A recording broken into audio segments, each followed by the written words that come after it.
ഇപ്പോഴിതാ തിരുവനന്തപുരത്തേക്ക് ചെല്ലുമ്പോൾ കമലേഷ് കൂടി വാർത്തയുടെ വിവരങ്ങൾ നൽകാനുണ്ട്. കമലേഷ്, അങ്ങനെ ജില്ലകളിലൊക്കെ തന്നെ വലിയ ആവേശത്തിലാണ്. എങ്ങനെയാണ് കൊട്ടിക്കലാശത്തിന്റെ വിശേഷങ്ങൾ? ശ്രീനിധി, തീർച്ചയായും തലസ്ഥാന ജില്ലയിൽ വലിയ ആവേശത്തിൽ തന്നെയാണ് ഓരോ വോട്ടർമാരും, ഓരോ അണികളും. അതുപോലെ തന്നെ വലിയ പ്രതീക്ഷയിലാണ് മുന്നണികളും ഉള്ളത്. അതിൽ തന്നെ ഏറ്റവും ഗംഭീരമായ, ഏറ്റവും നിർണായകമായ ഒരു പോരാട്ടത്തിന്റെ ഭാഗമായിട്ടാണ് ഇപ്പോൾ LDFും അണിനിരക്കുന്നത്.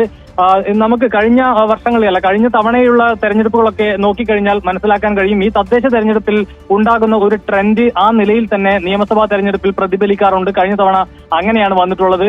അങ്ങനെയെങ്കിൽ ഇക്കുറി വലിയ മുന്നേറ്റം LDFന് തലസ്ഥാന ജില്ലയിൽ ഉണ്ടാക്കാൻ കഴിയും എന്നുള്ളതാണ് ഈ കാണുന്ന ദൃശ്യങ്ങളിൽ നിന്നെല്ലാം നമുക്ക് മനസ്സിലാക്കാൻ കഴിയുന്നത്. വലിയ ആത്മവിശ്വാസത്തിലാണ് LDFന്റെ സ്ഥാനാർത്ഥികളെല്ലാം വോട്ടർമാരെ സമീപിക്കുന്നത്. ഒരു തരത്തിലുമുള്ള ഒരു പ്രയാസം സംസ്ഥാന സർക്കാരിന് നേരിടേണ്ടി വരുന്ന ഒരു സാഹചര്യമില്ല. വലിയ വികസന പ്രവർത്തനങ്ങൾ, ക്ഷേമ പദ്ധതികൾ സംസ്ഥാന സർക്കാരിന് കൊണ്ടുവരാൻ കഴിഞ്ഞു. അത് ഉയർത്തിക്കാട്ടി, അതായത് വികസനം ചർച്ച ചെയ്തുകൊണ്ട് തന്നെയാണ് LDFന്റെ സ്ഥാനാർത്ഥികളെല്ലാം മുന്നോട്ട് പോകുന്നത്. എന്നാൽ UDFന്റെയും NDAയുടെയും സ്ഥിതി അതല്ല എന്ന് നമുക്ക് കാണാൻ കഴിയും. വലിയ പ്രയാസം, വലിയ പ്രതിസന്ധി രണ്ട് മുന്നണികളെ സംബന്ധിച്ചുണ്ട്. കോൺഗ്രസിനും BJPക്കും വലിയ പ്രതിസന്ധിയിൽ തന്നെയാണ് അവർ കടന്നു പോകുന്നത്. അതുകൊണ്ട് തന്നെ അത്തരം ചോദ്യങ്ങൾക്കെല്ലാം മറുപടി പറഞ്ഞുകൊണ്ടാണ് പോകേണ്ടി വരുന്നത്.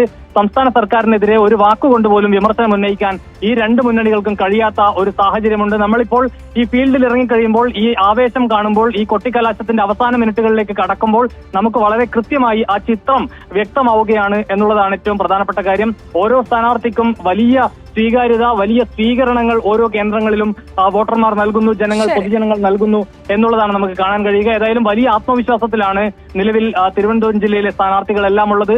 വലിയ മുന്നേറ്റം തിരുവനന്തപുരം കോർപ്പറേഷനിലും കാഴ്ചവെക്കാൻ കഴിയും എന്ന നിലയിലുള്ള ഒരു ആത്മവിശ്വാസം തന്നെയാണ് സ്ഥാനാർത്ഥികളെ നയിക്കുന്നത്. ശ്രീനിധി, തീർച്ചയായും അങ്ങനെ കഴിഞ്ഞ 7 ജില്ലകളിലുള്ള ഒന്നാംഘട്ട തെരഞ്ഞെടുപ്പിന് ഒരുങ്ങുന്ന 7 ജില്ലകളും വലിയ ആവേശത്തിലാണ്. ജില്ലകളിൽ ഓരോ സ്ഥാനാർത്ഥികളും, അണികളും, മുന്നണികളും ഒക്കെ വലിയ ആത്മവിശ്വാസത്തിലാണ്.